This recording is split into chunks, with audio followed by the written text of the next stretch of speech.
కోసం నీ కొరకు బ్రతుకుతానయ్యా. ఒక చిన్న ప్రార్థన. పరిశుద్ధుడ, ప్రేమ కలిగిన తండ్రి, కృపా కనికరమ కలిగిన దేవానికి వందనాలయ్యా. ఇంతవరకు నీ ప్రియ బిడ్డలు నీ వాక్యం విన్నారు. చక్కని వాక్య సందేశాన్ని వినిపించడానికి మీ బిడ్డలు ప్రేరేపించి గృహముల ప్రార్థన కూడిక ఏర్పాటు చేసి మీ ప్రియ బిడ్డలందరినీ ఆహ్వానించి వాక్యం వినిపించారు. కొర్నేలి తన బంధువులు, రక్త సంబంధికులందరినీ పిలిపించి, అయ్యా పేతురుని పిలిపించి వాక్యాన్ని వినిపించి, అయ్యా అందరినీ మాటల చేత ఆదరించబడి శక్తిని పొందుకునేదానికి, బలం పొందుకునేదానికి, జ్ఞానం పొందుకునేదానికి, రక్షణ పొందుకునేదానికి సహాయం చేసినట్టుగా ఈరోజు కూడా ఈ గృహంలోనికి ప్రభువా మీ సేవకులకు మమ్మల్ని నడిపించి నీ మాటలు ప్రభువా మాలో ఉండి మీరు మాట్లాడి మీ కార్యములు జరిగించినందుకు స్తోత్రాలు.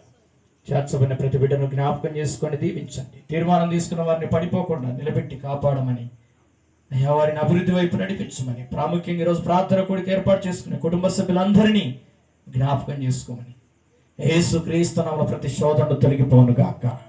యేసుక్రీస్తు నామములో బలమైన అభిషేకం చేత ప్రతి బిడ్డలు నింపబడుదురు గాక. యేసుక్రీస్తు నామములో ఈ సంవత్సరం యేసు నామములో మిగులుదల దయచేయబడును గాక. యేసు నామములో ఈ గృహములో నివసిస్తున్న నీ బిడ్డలను వారి ప్రయాసకు తగిన ఉద్యోగాలు యేసు నామములో సాధించుదురు గాక. ప్రతి ఆటంకములు నజరేయుడైన యేసు నామములో తొలగిపోను గాక. తండ్రి, నీ బిడ్డలు విజయోత్సవంతో నీ బిడ్డలు నింపబడుదురు గాక.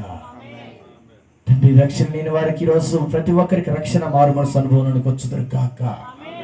బాప్తిసం తీసుకున్న వారు యేసు నామములో ఈ రాత్రి వేళ తీర్మానం బాప్తిసం తీసుకోవడానికి సిద్ధపడుతురు గాక.